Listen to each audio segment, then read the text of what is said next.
path of revolution looks. This is an emergency because of the horrific murder and the suffering of the people of Gaza at the hands of Israel. This is an emergency because of the long and the short-term ramifications of this war on Gaza. This is an emergency because this war is being carried out with the full backing of the U.S. government. This is an emergency because too few in this country are speaking out and acting up to demand a stop to this atrocity now and condemning the role of their own government.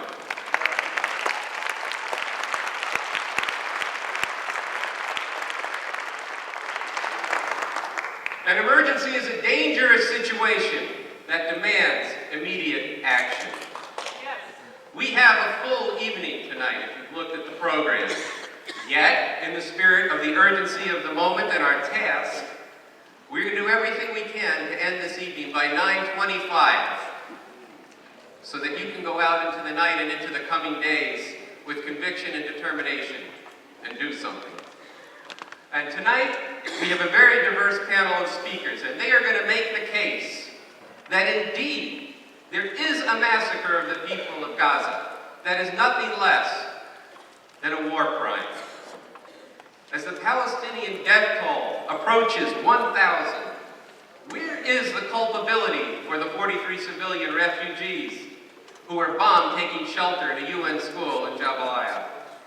What do we think about and what should we do when reading, as I'm sure many of you did in Saturday's New York Times, about one family, the Samunis family, 100 of whom sought shelter where they were advised to go, and 30 of whom were killed, and as the New York Times wrote, not all quickly. One brother bled for 2 days before dying because the International Red Cross was prevented from entering into the area for more than 3 hours a day by the Israeli Defense Forces. Tonight we are here especially to expose and condemn the role of the U.S. government in these war crimes. Not only has the U.S. provided advanced military technology and $3 billion a year in military aid to Israel, including even building a mock-up of Gaza City last summer to train the Israelis to overcome the deficiencies that were revealed in their incursion in 2006 into southern Lebanon. More, Israel's self-described, quote, war to the bitter end has the full diplomatic support of the U.S. government. Not one official of the current regime or of the incoming Obama regime has spoken out against what Israel is doing. We meet tonight because too many in this country who have watched this assault on Gaza with horror and with outrage have yet remained silent. Too few have acted. The Mideast community has mobilized and they've been out in the streets. Without that, the image the world would see from the U.S. would be of a people in way too much acquiescence to their own government. Those of you who've come out tonight, the 300 Jewish people who were in front of the Israeli consulate yesterday, the thousands who've been in Washington, LA, and New York,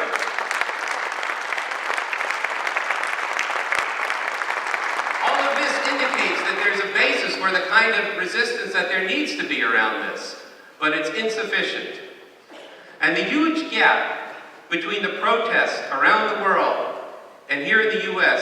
speaks to a political passivity that is rooted in huge misconceptions about Israel and Palestine, as well as a wait for Obama dynamic that is both illusory and contributing to the assault on Gaza continuing with impunity. This can and must change. This is our charge tonight.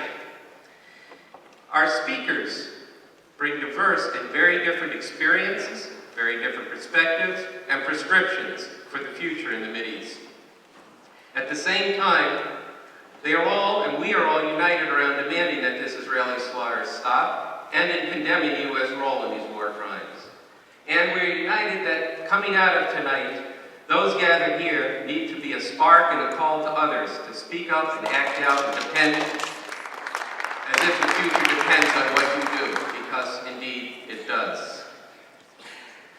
Well, we want to have a substantive evening tonight, and there are real reasons that people are held back from acting on this. There's a lot of ignorance in this country about the history of Israel and of Palestine, and in the way that the questions and the issues are framed in the U.S. public discourse.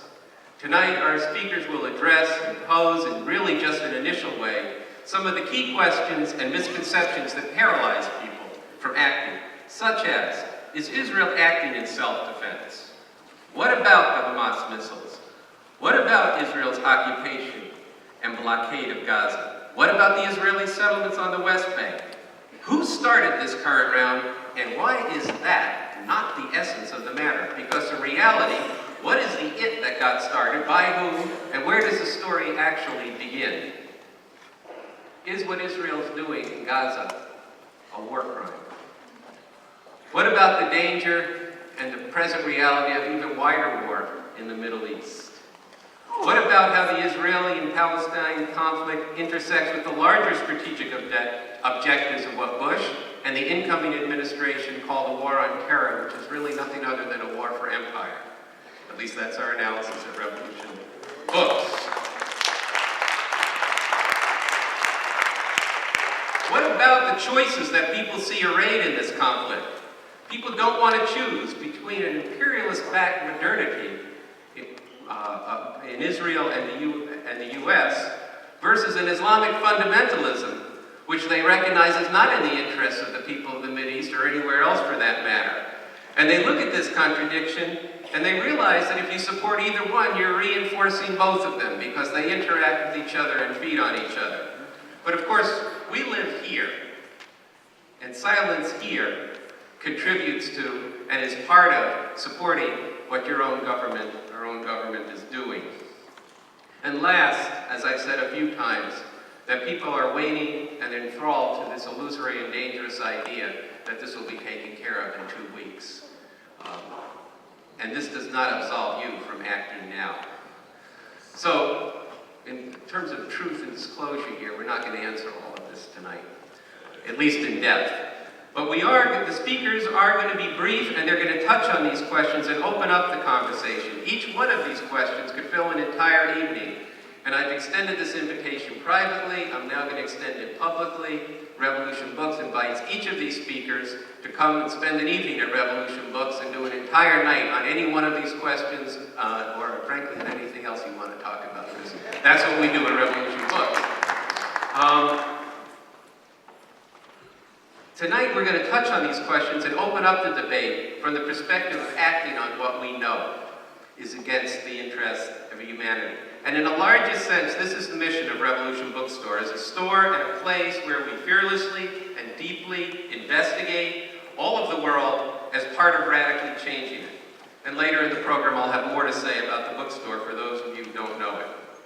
As it says in the call for tonight's emergency meeting, which you responded to, whether the world sees political protest and resistance and mass outpourings of opposition and outrage in different forms in this country, or whether it sees continued support for and passive complicity with these attacks coming from the people here, all this will matter greatly, not only here in the United States, but to people all over the world.